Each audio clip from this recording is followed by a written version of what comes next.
Alhamdulillah, wassalatu wassalamu ala rasulillah, ya ibadallah, assalamu alaikum wa rahmatullah. D'origine islamique, le mot halal est devenu aujourd'hui un label, mieux une norme qui intègre plusieurs domaines, de la finance jusqu'à l'alimentation. Les règles de l'islam en matière de licite et de l'illicite sont claires.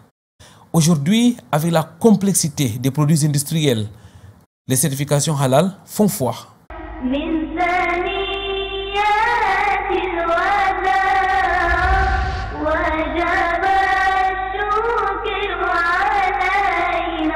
Très chers téléspectateurs, mesdames, mesdemoiselles, messieurs, bienvenue sur ce plateau de votre émission Vitrine de l'Islam, votre rendez-vous islamique sur Canal D International. Rendez-vous à trois articulations, l'entretien au cœur de la société, mais aussi et surtout la psalmodie du Saint Al-Qur'an al-Karim.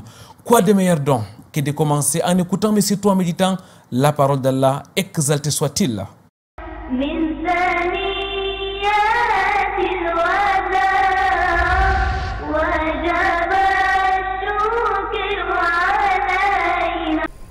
أعوذ بالله من الشيطان الرجيم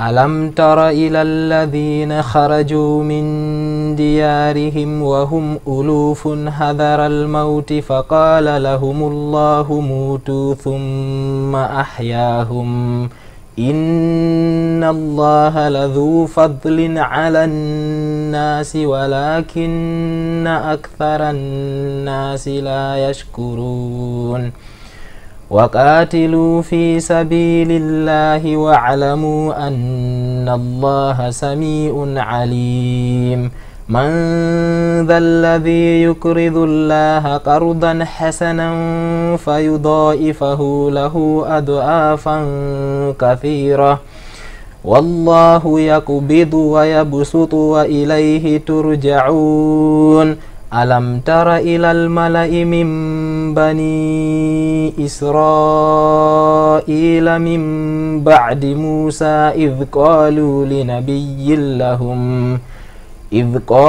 لنبي لهم ابعث لنا ملكا نقاتل في سبيل الله قال هل عسيتم إن كتب عليكم القتال ألا تقاتلوا قالوا وما لنا ألا نقاتل في سبيل الله وقد أخرجنا من ديارنا وأبنائنا فلما كتب عليهم القتال تولوا إلا قليلا منهم والله عليم بالظالمين من ثنيات الوداع وجب الشكر علينا رب اشرح لي صدري ويسر لي أمري واحلل عقدة من لساني يفقهوا قولي Allahumma la ilma lana illa ma allamtana innaka antal alimul hakim rabbi zidni ilma.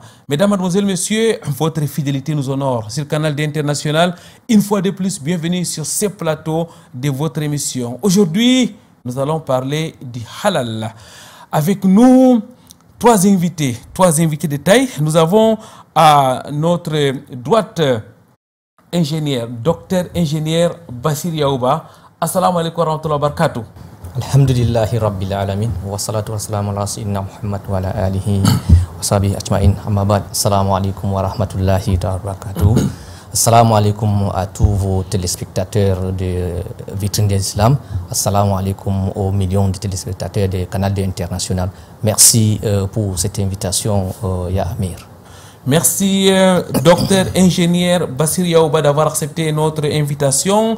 Je rappelle que vous êtes qualiticien de formation, vous êtes gérant d'une société d'accompagnement qui s'appelle HST, Halal Services and Training.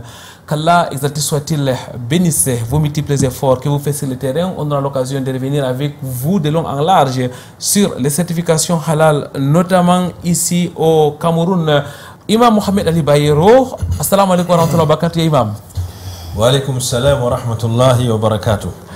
Imam Mohamed Ali Bayero, enseignant, imam, prédicateur, théologien de formation, imam principal de la mosquée à Raouda. Aujourd'hui, imam est avec sa casquette de responsable du comité de certification Halal AAB, certification SIP saharienne. Imam Mohamed Ali Bayero, je dois ajouter que vous êtes auditeur certifié Halal, qu'Allah exalté soit-il, vous récompense. Avec vous, nous allons, Inch'Allah, entrer dans le Coran, nous allons entrer dans la sunna du prophète Muhammad sallallahu alayhi wa sallam, mais aussi nous allons parler de certification Halal, car vous êtes un acteur majeur ici au Cameroun. Avec nous aussi, mesdames, mademoiselles, messieurs, un expert qualiticien. Nous avons monsieur Jacques Déby. On va se permettre de vous saluer comme on salue tous nos invités. Assalamu alaikum. Alaikum salam. Voilà, machallah. Vous remarquez effectivement que notre invité est aussi en plein dans l'illicite et dans l'illicite. Je dois souligner que vous êtes administrateur, directeur général de AB Certification subsaharienne. Vous êtes dans les milieux de certification depuis des années. Vous êtes actif dans la certification halal ici au Cameroun depuis 2017. C'est l'année pendant laquelle on a créé ou on a rédigé la charte halal Cameroun. Je pense que c'est en 2017, si j'ai bonne mémoire. Oui, c'est en 2017 qu'on a rédigé la charte halal Cameroun parce qu'il fallait trouver une solution permettant à tous les Camerounais de consommer les produits que nous faisons. Parce que lorsqu'on parle souvent de satisfaire les clients, les Camerounais, on va voir qu'il y a un tiers de la population camerounaise qui est musulmane. Donc lorsqu'on fait des produits pour les Camerounais, souvent on marginalise cette population-là. Merci, monsieur Jacques Déby. Nous reviendrons avec vous. C'est vous qui êtes notre expert sur ce plateau. En ce qui concerne la certification Imam Mohamed Ali Bayero, vous avez participé à la rédaction de la charte Halal Cameroun en 2017. Je voudrais déjà entrer dans cette émission avec vous. Il est important qu'on se comprenne, qu'on s'accorde sur la définition des expressions. Lorsqu'on parle de Halal, d'abord sur le plan islamique, c'est quoi exactement? أعوذ بالله من الشيطان الرجيم بسم الله الرحمن الرحيم الحمد لله رب العالمين والعاقبة للمتقين ولا عدوان إلا على الظالمين والصلاة والسلام على أشرف الأنبياء والمرسلين محمد ابن عبد الله وعلى آله وصحبه أجمعين وبعد. Déjà, le mot halal, dans sa terminologie linguistique, ça veut dire en fait ما أحله الله ورسوله. C'est ما أحله الله ورسوله في الكتاب والسنة. C'est ce qu'Allah a rendu licite ainsi que son prophète sallallahu alayhi wa sallam dans le Coran et dans la sunna du prophète Muhammad sallallahu alayhi wa sallam. Le halal est venu dans le Coran avec son terme opposé qui est le haram. Toutefois, Allah a dit cela dans la sourate Al-Nahl, la sourate 16, verset 116. Allah a dit وَلَا تَقُولُوا لِمَا تَصِفُ أَلْسِنَتُكُمُ الْكَذِبَ هَذَا حَلَالٌ وَهَذَا حَرَامٌ لِتَفْتَرُوا عَلَى اللَّهِ الْكَذِبَ إِنَّ الَّذِينَ يَفْتَرُونَ عَلَى اللَّهِ الْكَذِبَ لَا يُفْلِحُونَ. Allah a donc parlé directement dans ce verset, parlant, n'est-ce pas, de la particularité du halal, n'est-ce pas, ne dit pas, n'est-ce pas, ne prononce pas avec ta langue sur certaines choses, en lui disant que c'est permis, ou bien ça c'est pas permis, c'est-à-dire ça c'est licite, ça c'est pas licite, n'est-ce pas, de peur, n'est-ce pas, d'avancer des propos sur Allah qui n'existent pas. Ainsi Allah a donc dit dans le Coran que ceux-là qui avancent des propos sur Allah d'une manière mensongère, alors c'est ceux-là qui n'ont pas réussi. Directement dans ce verset, Allah a mis les deux termes, qui est quoi? Le halal, qui est ce qui est licite, permis, et le haram, qui est ce qui est illicite, qui n'est pas donc permis. Donc, ça c'est déjà dans le sens générique de ce terme. Mais maintenant, le halal, plus largement, entre, n'est-ce pas, dans tous les domaines de la vie, n'est-ce pas, du croyant.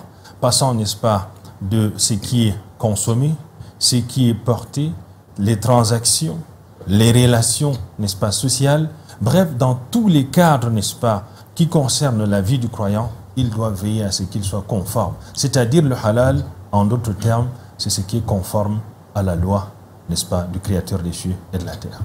En réalité, Imam, à vous écouter, il est impératif pour tout musulman de distinguer les halal du haram pour se conformer au texte islamique. Exactement, c'est un devoir déjà, puisque le devoir du croyant, c'est déjà connaître ce qui est permis et ce qui n'est pas permis. Ça fait partie, n'est-ce pas, des injonctions, n'est-ce pas, divines, parce qu'Allah a dit dans le Coran, il a interdit une série de choses. Beaucoup de choses. Dans le mariage, Allah a interdit, par exemple, les types de mariage qu'il ne faut pas contracter. Dans les transactions, Allah a dit de ne pas manger illicitement certaines sommes d'argent parce que l'origine est douteuse. Allah a interdit, n'est-ce pas, une catégorie de consommation, beaucoup plus certains aliments qu'il a créés, n'est-ce pas, à la surface de la terre, dont il a dit ça c'est pas bon et ça c'est bon.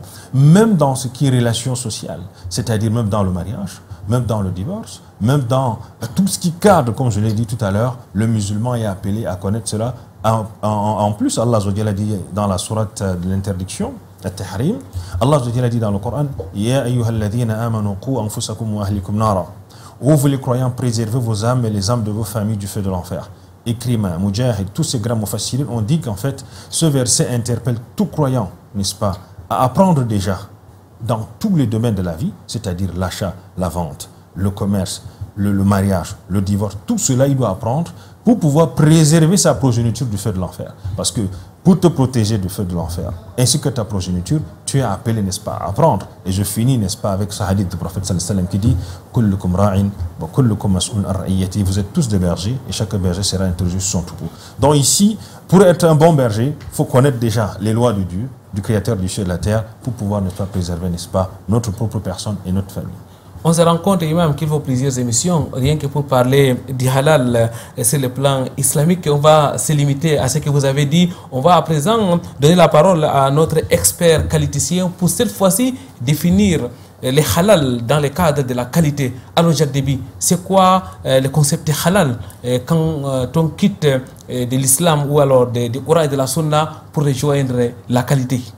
Pour rejoindre la qualité, le concept halal tourne autour déjà de s'assurer que tout ce qu'on va produire satisfait la santé, la consommation de la population. Donc à partir de là, ces produits sont réalisés au sein d'une entreprise et à partir de là, il faut voir quelle organisation se fait l'entreprise, quelle est la qualification des gens qui travaillent dessus, quelle est leur honnêteté et entre deux entreprises, quel est le respect des contrats qui sont effectués entre les deux entreprises. Il ne faut pas tromper quelqu'un. Il y a beaucoup de choses comme ça. C'est en fait avoir une entreprise propre qui fait des business proprement sans avoir à tromper toutes les autres entreprises. Alors, à écouter notre imam, on se rend compte que les halal intègrent plusieurs domaines. Est-ce que vous partagez cet avis dans le cadre de la qualité?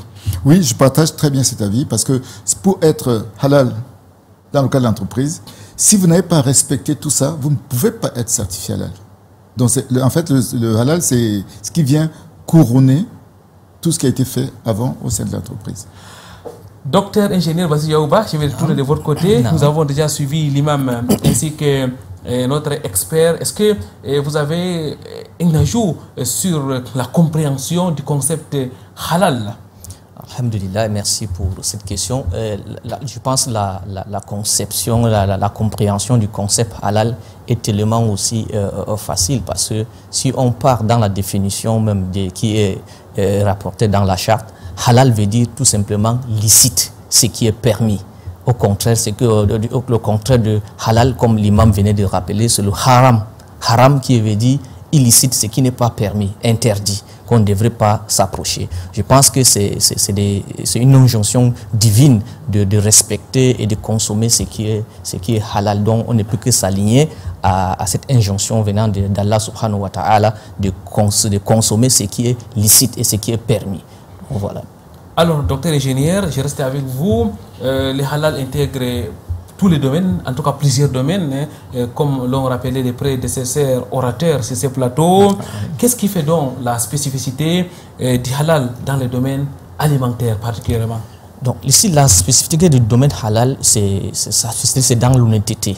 L'honnêteté, ça veut dire dans le choix des ingrédients qui entrent à l'intérieur, dans le choix de différentes procédures à mettre, et dans la façon d'intégrer la communauté et veiller à la santé de cette communauté. Donc de ne pas utiliser les ingrédients prohibés, d'être honnête et d'employer même aussi cette spécificité de halal permet aussi également de donner de l'emploi aux jeunes musulmans. Donc d'équilibrer un peu cette balance qu'on a, on a du mal, c'est une triste réalité qu'on a l'impression de voir que dans les agro-industries, la jeunesse musulmane n'est pas assez intégrée et cette jeunesse devrait donc être intégrée pour pouvoir soutenir ce concept halal. Donc halal vient en quelque sorte résoudre même ce taux de chômage que la communauté a tendance à observer en employant ou bien en s'alliant dans cette démarche de halal. On essaie de toucher cette couche de la population qui est, n'est-ce pas, la communauté, la jeunesse musulmane. Et puis, quoi de mieux d'offrir ce qui est permis, ce qui ne nuit pas à la santé des consommateurs. Halal répond donc à cette exigence. Mesdames, Mesdemoiselles, Messieurs, nous allons donc quitter d'un expert pour un imam. Nous allons essayer un peu de nous balader entre les différentes compétences qu'il y a sur ces plateaux. Imam Mohamed Ali Bayero, lorsqu'on parle du halal en islam, les règles sont connues dans le domaine alimentaire. Exactement, puisque Allah a mis un canevas dans ce qui est alimentaire, lorsqu'il a donc précité dans la sourate 5. Au verset 3, il a cité plusieurs versets, ils sont venus dans le Coran lorsqu'on parle de la boisson, de l'alimentation, tout ce qui est nourriture, boisson, n'est-ce pas? Tout ce qui entre dans l'estomac ou qui va aller dans l'estomac du fils d'Adam, n'est-ce pas, doit respecter, n'est-ce pas, ce terme qui est halal. Allah a dit Al-yawma uhilla lakum at-tayyibat wa ta'amu alladhina utul kitaba hillun lakum wa ta'amukum hillun lahum. Aujourd'hui, vous sont permis les bonnes choses, n'est-ce pas? Les bonnes choses ici, ça cadre avec tout ce qui va avec le bien-être. C'est pour ça qu'on dit que le halal, c'est le bien-être. C'est la raison pour laquelle le halal ne concerne pas seulement, si on va plus loin, ça ne concerne pas seulement les musulmans, ça concerne l'humanité en général, parce que il faut donner aux gens ce qui va contribuer à leur bien-être. Et Allah, dans ses prescriptions dans le Coran, veille à ce que le croyant, n'est-ce pas, mange ce qui est licite, parce que lui, Allah, dans le hadith qui est venu, rapporté dans Bukhari et Muslim, le prophète sallallahu alayhi wa sallam dit dans le hadith Abi Hurayrata radiyallahu anhu, Inna Allah tayyibun la yaqbalu illa tayyiba. Allah, il est bon et pur et n'agrée que ce qui est bon et pur. Dans ce hadith, le prophète sallallahu alayhi wa sallam à la fin du hadith a rappelé ثم ذكر رجل طويل السفر أغشث أغبر يمد يده إلى السماء يا رب. Par la suite, la fin il rappelle les 4 conditions qui permettent à ce que l'invocation du croyant soit exaucée. Et par la suite, il appuie à cela, il dit, cependant, ce dernier-là, ce croyant-là, qu'est-ce qu'il fait? Il fait tout ce qui est permis pour être exaucé auprès du Seigneur, mais cependant, haram, ce qu'il mange est illicite. Haram, haram, ce qu'il boit est illicite. Ses vêtements sont illicites. L'environnement dans lequel il vit est illicite. En fait, comment est-ce que Allah pourra donc exaucer à ce dernier? Donc, on comprend par là que le halal, comme je disais tout à l'heure, au-delà de l'alimentaire, ça touche tout ce qui cadre avec la vie du croyant. Imam, donc, restons dans l'alimentaire. Est-ce qu'on peut avoir des exemples précis de ce qui est interdit, de ce qui est permis? Allah dans le Coran, dans plusieurs versets, Allah dit Hurrimat alaykumul maytatu wad-damu wa lahmul khinzir. N'est-ce pas? Allah a dit vous sont interdits quoi? La viande du porc, le sang, tout ce qui est étouffé, vous voyez un peu bien, tout ce qui est étouffé, tout ce qui est immolé avec autre nom que le nom d'Allah, tout ce qui est immolé sans qu'on ne prononce le nom d'Allah. Donc toute une série dans la sourate 5 verset 3, il y a toute une liste, n'est-ce pas, qui est venue par rapport à ce qui est interdit, n'est-ce pas, aux croyants de consommer. Et au-delà, parce qu'il ne faut pas simplement se baser sur le porc ou bien sur le sang ou ce qui n'est-ce pas, ce qu'on a immolé sans prononcer le nom d'Allah, même ce qu'on a immolé en prononçant le nom d'Allah, mais qui a été fait comment? Qui a été illicitement gagné. Vous voyez un peu bien. C'est-à-dire que la source elle-même est illicite, cela rend, n'est-ce pas, malgré qu'on a respecté les normes, cette boisson ou bien cet aliment-là illicite. Maintenant, on peut immoler d'une manière licite. La source est licite. Mais maintenant, la conservation. Vous savez qu'il y a des produits qui se périment. Par exemple, dans la volaille ou dans ce qui qui est produit laitier, des business ou ce qu'on appelle souvent le commerce sensible, c'est des transactions, c'est des business, des activités qui sont souvent très sensibles. Il y a des gens qui ne veulent pas la perte, qui ne connaissent pas qu'il y a un moment où, lorsque c'est avarié, lorsque c'est déjà dégradé, il faut changer, il faut jeter.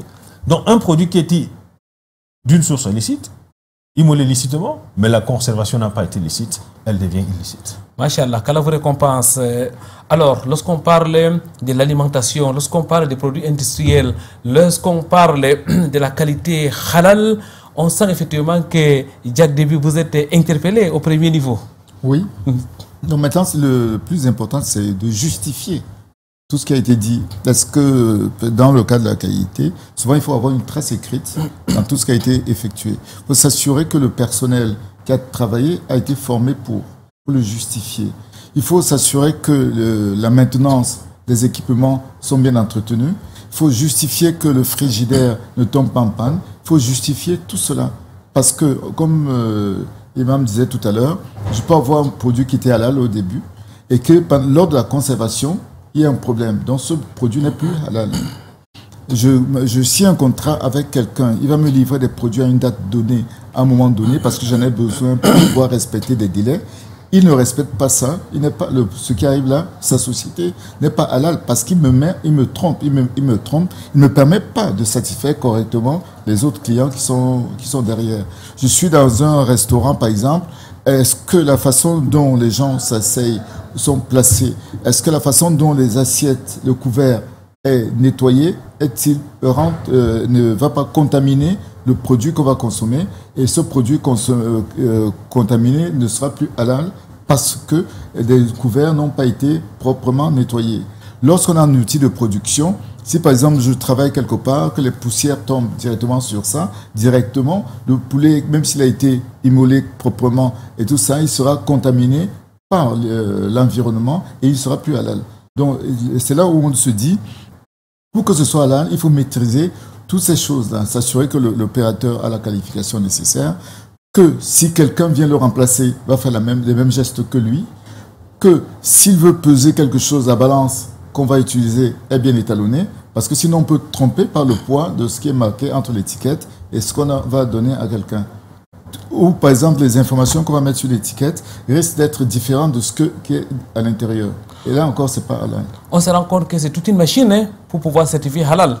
Oui, c'est toute une machine. C'est la raison pour laquelle, pour pouvoir certifier halal, il y a d'abord tout un ensemble de choses qu'il faut mettre en place, toute une démarche, on peut dire démarche qualité, qui permet d'écrire des procédures qui respectent un certain nombre de règles et de normes. En général, dans les entreprises, on parle souvent de la norme ISO 9001 qui parle de l'organisation globale de l'entreprise. Donc, on commence par ça. Une entreprise qui n'est pas bien organisée, déjà, ne pourrait pas forcément être halal. Donc, une fois qu'elle est bien organisée, il y a des choses particulières qu'elle va encore regarder dans le détail, les règles d'hygiène, les propretés, l'honnêteté du personnel entreront dans ça. Voilà. Donc, à partir de là, c'est tout ce qu'on va regarder pour dire qu'effectivement, c'est certifié halal. C'est véritablement complexe, docteur ingénieur Bachir Yaouba. Bon, je ne trouve pas ça complexe. En fait, c'est le quotidien de l'homme. L'homme qui est honnête ne trouve pas ça complexe. C'est tout simplement, le halal recommande, n'est-ce pas, de mettre sur pied la traçabilité des opérations ou des tâches qu'on réalise pour pouvoir démontrer que tel produit respecte ce que je dis. Et tout simplement, tout à l'heure, l'expert a parlé de mettre sur pied un ensemble de procédures qui a parlé de la norme ISO 9001 qui gère une organisation. Donc, en fait, il ne suffit pas de dire à une entité de dire que je suis halal ou j'immole ceci. Il faut mettre ça sur la procédure. C'est quoi? Mettre ce qu'on réalise, les opérations qu'on effectue sous forme écrite. Donc sous forme écrite de telle manière que les auditeurs peuvent venir vérifier ce qu'on réalise concrètement. Donc voilà, c'est ce qui échappe de façon générale quand nous observons un peu les sociétés, c'est la mise sur pied des procédures. Donc quand on met souvent des procédures et que les auditeurs viennent auditer, je pense qu'ils consultent les procédures et puis ils voient les actions qui sont menées concrètement sur le terrain. Et là, ça devient comme si c'était une causerie. Donc en fait, ce n'est pas complexe. C'est complexe pour celui qui est dans la tromperie. Donc, ça dit qu'il est là, il cherche à cacher des informations. Mais je pense que c'est en ce sens que ça devient difficile. Certainement, nos téléspectateurs se sont rendus compte qu'il faut un accompagnement pour pouvoir respecter les normes halal. Mesdames, mesdemoiselles, messieurs, nous allons revenir. Le temps pour nous de souffler un peu. Une courte pause.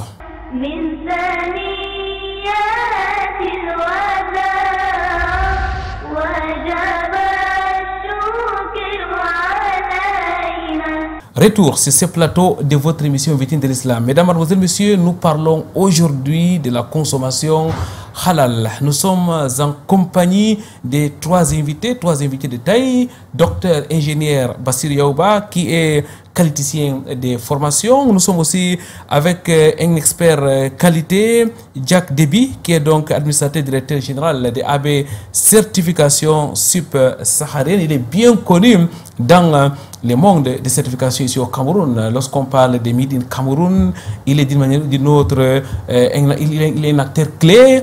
Nous avons aussi Imam Mohamed Ali Bayero, imam enseignant, prédicateur dans la ville de Douala, imam principal de la mosquée Ar-Raouda. Il est aujourd'hui beaucoup plus auditeur certifié halal. C'est ce plateau, c'était notre auditeur certifié halal, responsable du comité de certification halal à AB Certification Subsaharienne.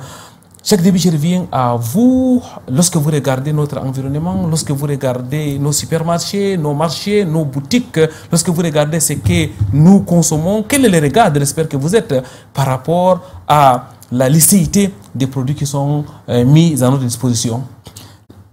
Nous avons un problème, c'est que tout le monde va marquer halal sur les produits, mais rien ne prouve que effectivement c'est halal. Déjà, quand on a une boutique ou un supermarché qui veut vendre des produits halal, c'est d'abord la structure qui doit être certifiée avant de mettre les produits halal.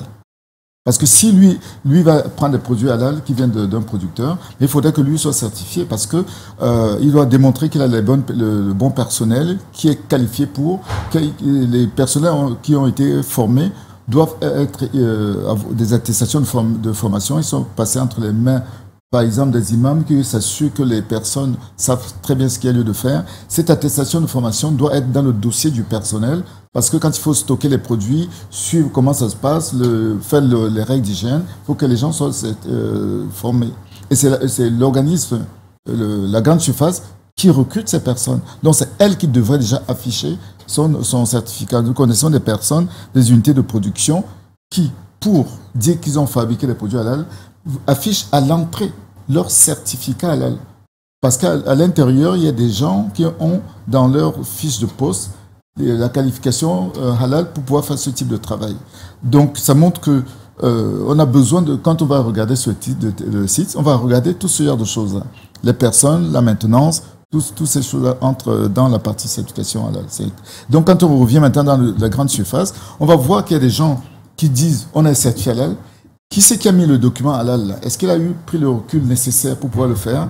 On en doute. Ensuite, souvent, quelqu'un il va prendre une étiquette, il va voir halal, il colle, après il met dessus. Mais là, maintenant, à partir du moment où il a collé halal sur ce produit, il induit en erreur les consommateurs, le public. Donc, ça tromperie pour les consommateurs, puisque ce qu'on a mis là n'est pas vrai. Ouais. Oui, donc tout ce qui est marqué halal n'est pas forcément halal, Imam Mohamed Ali Bayero. Est-ce que vous partagez les regards de l'expert? Exactement, en fait, parce que aujourd'hui, c'est monnaie courante. Lorsqu'une personne fait dans le poulet, parce qu'on a vu qu'il s'appelle peut-être Mohamed, il s'appelle Ibrahim, il met halal. Alors qu'en principe, il y a beaucoup de choses qui ne respectent même pas, même dans l'abattage. Vous savez qu'il faut connaître comment abattre en islam. Il faut une formation pour ça. Il faut apprendre, parce que ça cadre, n'est-ce pas, avec une certaine jurisprudence. Et vous savez également la gestion, la conservation. Comme je vous dis, il y a des gens qui ne connaissent pas ce qu'on appelle perte. Ils ne connaissent pas ce qu'on appelle perte. Pourquoi? Parce que un poulet, n'est-ce pas, dans un poulailler, dans une ferme, il peut avoir des poulets qui décèdent. Il y a d'autres qui ne connaissent pas, qui ne sont pas d'accord avec. Ils immolent, ils jettent dans le stock de ce qui est, n'est-ce pas, ce qui est bien. Donc, il y a donc beaucoup de choses qu'il faut donc vérifier parce que halal, ça doit répondre à certaines normes, comme l'a dit le professeur tout à l'heure. Il faut vraiment l'ISO 9001, comme je le dis, en tant que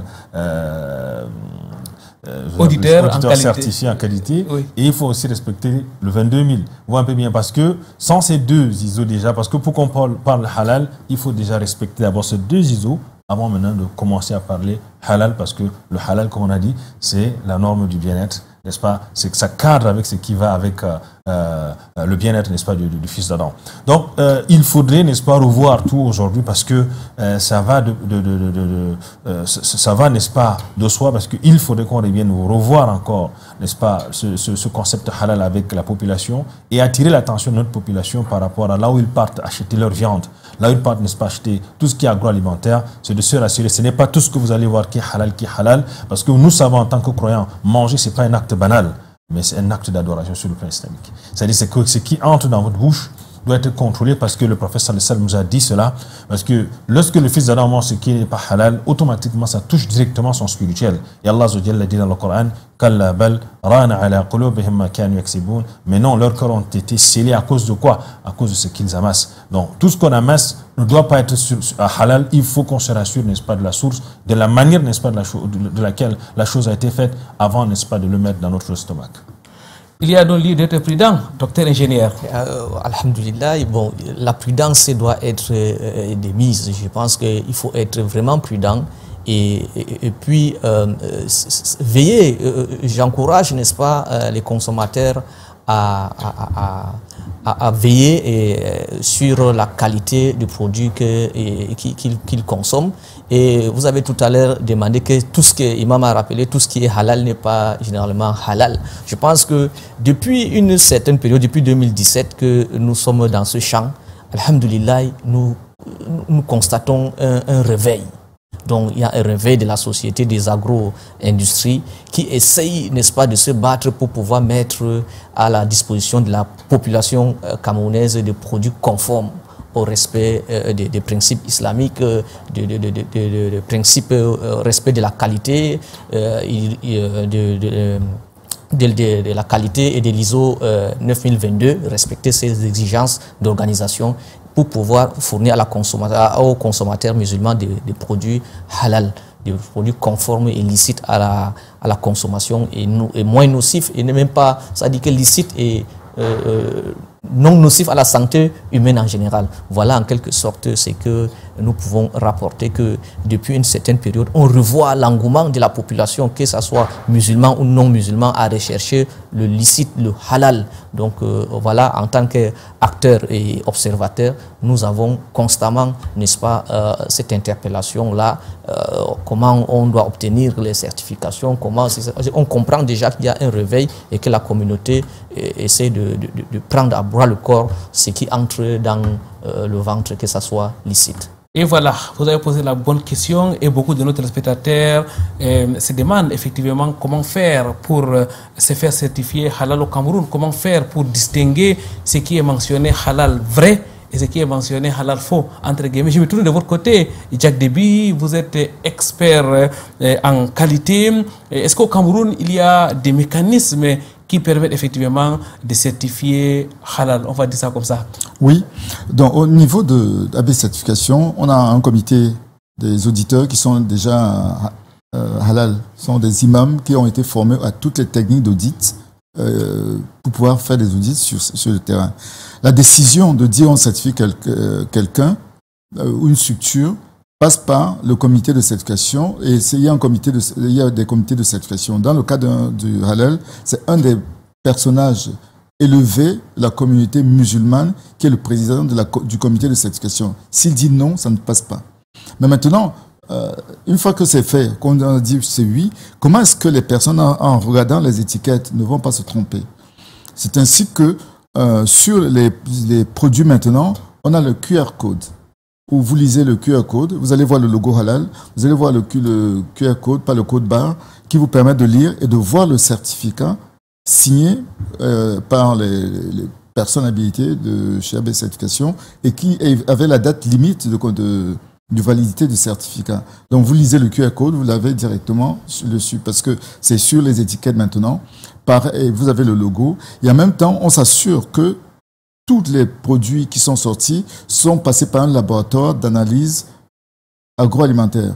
Parce qu'en général, on va dans les laboratoires d'analyse médicale pour pouvoir faire nos analyses. Actuellement, c'est un logo qui représente le laboratoire d'analyse agroalimentaire qui fait partie du MINEPAT, un ministère au Cameroun, c'est son rôle, qui sera partie des étiquettes qu'on met. Quand quelqu'un regarde, il voit ceci, il voit le QR code, il voit le logo du laboratoire pour assurer que les résultats sont satisfaisants. Il va voir le logo halal pour dire qu'il n'y a pas de souci. Et on a d'autres logos, par exemple, vous avez parlé du Made in Cameroun, mais c'est Origine Cameroun certifié qu'on fait paraître. Parce que Origine Cameroun certifié, c'est pour faire que nous vendions nos produits d'abord chez nous. C'est quand un Camerounais achète Origine Cameroun certifié veut dire que 50% de la matière première qu'on trouve dans le produit est d'origine camerounaise et 50% de l'argent reste au Cameroun. Donc ça permet de développer notre économie et ça permet de réduire faire développer en fait les plantations aussi au village. Donc tout ce qu'on parlait souvent de trucs de plantation, donc voilà. Donc toute la matière première reste. Mais si on ne fait pas cela, toutes les autres matières premières peuvent entrer. On peut faire tout ce qui est importation et on réduit notre économie. Donc c'est là l'intérêt de Origine Cameroun certifié. C'est d'abord fait au Cameroun et 50% de la matière première est locale. Donc ça fait travailler nos plantations, nos personnes de village, ça fait travailler tout le monde. Alors, Imam Mohamed Ali Bayero, comment ça se passe exactement? En fait, lorsque une structure veut être certifiée, elle fait, n'est-ce pas, la demande. Il y a une procédure normalement. Et lorsque la demande est faite à AB directement, il y a une réponse, un programme, n'est-ce pas, d'audit qui doit être fait, qui doit être élaboré. Et maintenant, les auditeurs descendent, les auditeurs certifiés descendent pour faire leur travail. Lorsque le travail est effectué comme il se doit, le comité de certification vérifie que tout est conforme, parce qu'il faut descendre sur le terrain pour vérifier la documentation. Il faut se rassurer que tout ce qui est dit là-bas, à partir, n'est-ce pas, de l'origine même de la matière première, parce que nous sommes allés dans certaines structures qui font dans l'agroalimentaire, on a préféré aller au champ, là où leur fournisseur commence, parce que le halal commence là-bas. Parce que si déjà la source n'est pas bonne, alors la suite ne sera pas également bonne. On est donc allé pour se rassurer qu'en fait, il est conforme. Par la suite, on passe à l'usine pour voir tout ce qui est fait là-bas est conforme. Et par la suite, la conservation est conforme. On essaie de voir également le transport, l'acheminement, tout est conforme. Donc, c'est tout à partir de cela qu'on commence, n'est-ce pas, à étudier. Et on se rassure que la structure a signé un engagement pour respecter un engagement qualité dans sa structure et qu'il y a des personnes qui ont, n'est-ce pas, une formation, qui ont, n'est-ce pas, un profil qui respecte, n'est-ce pas, halal, qui travaille avec eux, c'est-à-dire un cabinet d'accompagnement également, qui les accompagne, comme HTC, qui les accompagne dans leur démarche qualité. À partir de là, on donne, n'est-ce pas, une certification à ces derniers, on signe une certification. La certification peut être probatoire, si par exemple on voit que la personne c'est une start-up ou bien c'est des débutants, ils se battent, ils sont engagés, ils ont l'intention d'aller, on les donne le probatoire qui est d'1 an, ou soit on peut leur donner une certification une validité de 3 ans avec 6 mois de contrôle. On se rend compte que c'est un processus où plusieurs acteurs interviennent, docteur ingénieur Bachir Yaouba.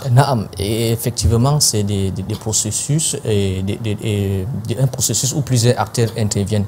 Là où il y a avant d'arriver, n'est-ce pas, à la demande, c'est-à-dire une agro-industrie qui fait cette demande de certification, il y a tout autour, il y a des sociétés de conseil.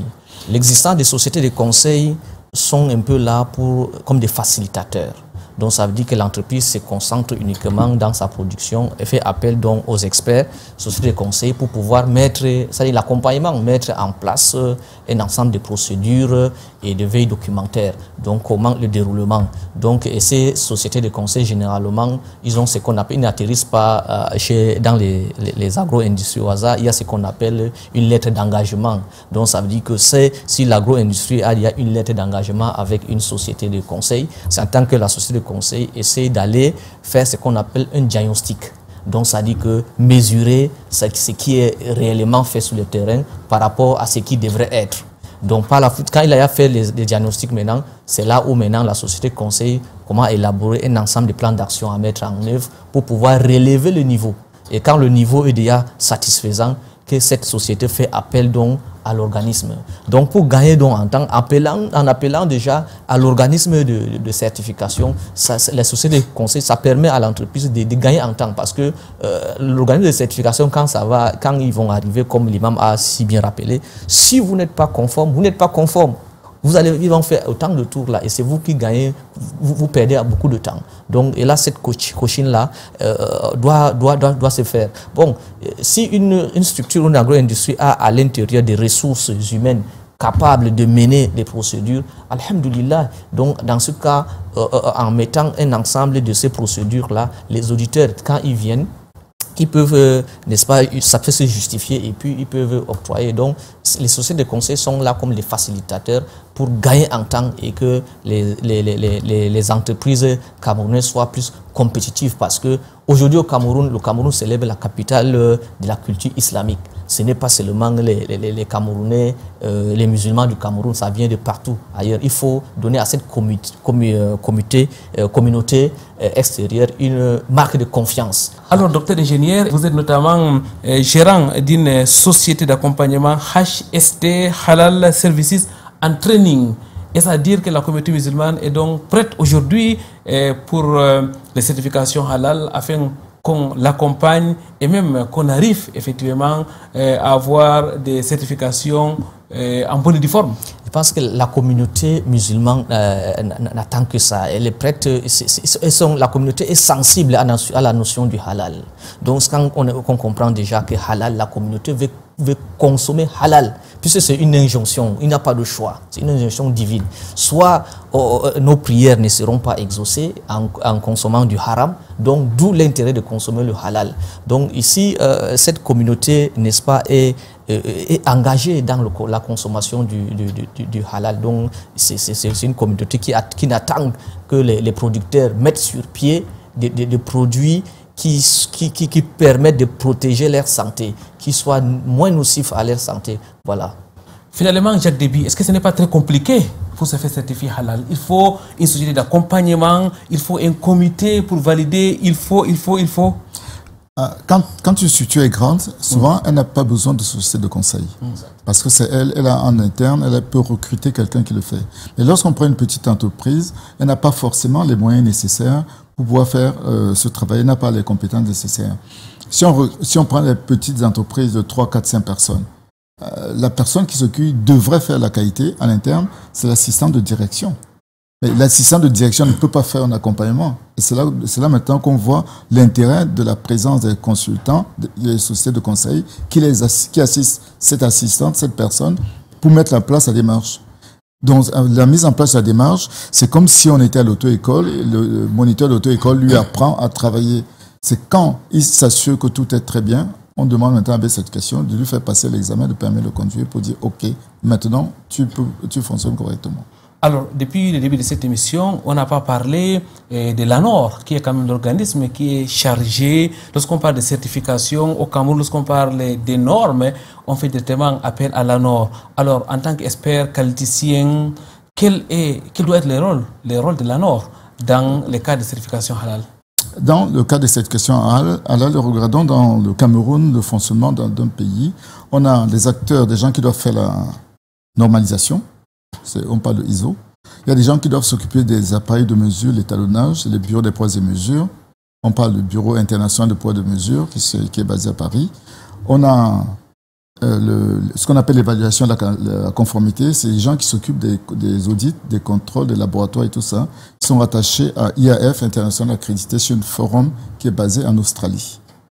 Donc, le rôle ANOR est un membre de ISO par le Cameroun depuis 2009. Leur rôle, c'est d'écrire les normes en général, ou les normes camerounaises et les appliquer. Ça, c'est le rôle de l'ANOR. Ensuite, maintenant, lorsqu'on arrive dans la partie d'évaluation, ce sont les gens qui sont rattachés à l'autre branche, qui s'appelle IAF, qui font ces certifications. AB Certification est rattaché à cette branche-là, tout comme les d'autres organismes de certification. Donc, chacun a son couloir. Il faudrait qu'il reste dans son couloir, en fait. Ok, malheureusement, au Cameroun, ce n'est pas chacun qui reste dans son couloir. Mesdames, Mademoiselles, Messieurs, on va marquer une pause. Nous reviendrons pour continuer avec notre sujet.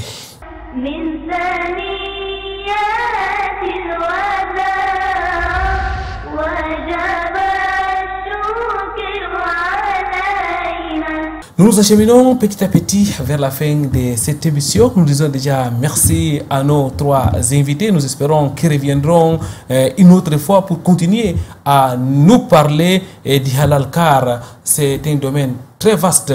Docteur ingénieur Bachir Yaouba, je vais déjà prendre votre dernier mot. Je rappelle que vous êtes le gérant de HST Halal Services en Training. C'est une société qui fait dans l'accompagnement, dans la perspective donc de certification halal. Vous êtes diplômé de l'ex-faculté de génie industriel, aujourd'hui transformé en École nationale polytechnique de Douala. Votre dernier message. Merci déjà. Comme pour le dernier message, je vous remercie. Je remercie, n'est-ce pas, le PDG des Canal 2 International qui offre, n'est-ce pas, cette tribune pour pouvoir, n'est-ce pas, éveiller la conscience des consommateurs concernant toujours ce concept de l'islam qui est la valorisation du bien-être et la promotion du bien-être. Donc je remercie, n'est-ce pas, le PDG des Canal de l'ensemble de ce personnel et vous de m'avoir invité à associer aux experts, que ce soit imam et expert Libi, pour pouvoir partager ce plateau riche. Et je souhaite de tout cœur que la communauté puisse, n'est-ce pas, s'investir davantage dans la recherche du halal. Vous êtes universitaire, je l'avais oublié, tout comme notre expert Jacques Déby, expert qualité, enseignant aussi. Il a d'ailleurs été l'un de vos formateurs à l'ex-faculté de génie industriel, administrateur directeur général de AB Certification saharienne. Vous êtes dans le monde de la certification depuis des années, que ce soit en Europe et même aujourd'hui en Afrique. On vous connaît véritablement dans les certifications Made in Cameroun et autres. Vous êtes dynamique et vous accompagnez aujourd'hui, on va dire ça comme ça, la communauté musulmane à pouvoir consommer ce qui est conforme au texte de l'islam, mais pas que la communauté musulmane, d'ailleurs tous les Camerounais, car le halal aujourd'hui va au-delà des musulmans. Quel est le dernier message que vous voulez bien adresser à l'endroit de nos téléspectateurs? Je remercie d'abord, vous remercie de nous avoir invités, le président de Canal 2 International, de nous donner cette opportunité de nous exprimer ici. Parce que quand on regarde le déploiement du halal, c'est plus que pour la communauté, c'est pour tous les 30 millions de Camerounais. Parce que en se mettant un jour, en faisant ceci, c'est tous 30 millions de Camerounais qu'on fait travailler, c'est toute notre économie. Nous faisons actuellement ce que les autres ont fait depuis les années 1990. Ça veut dire que nous avons plusieurs années de retard.